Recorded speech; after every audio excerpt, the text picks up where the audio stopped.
For the repair of AVR, the following procedures were necessary.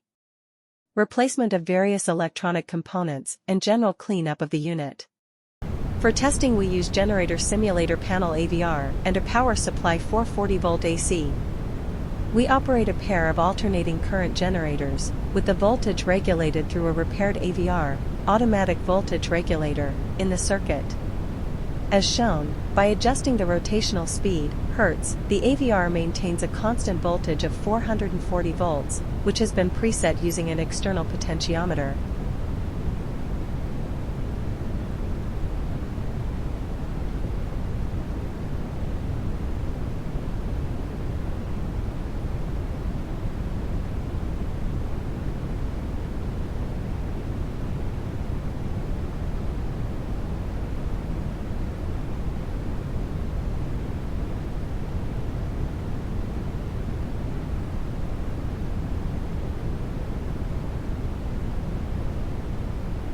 No further testing is possible due to the absence of additional units. It is now clear that the AVR is working successfully and is ready to be delivered to the client.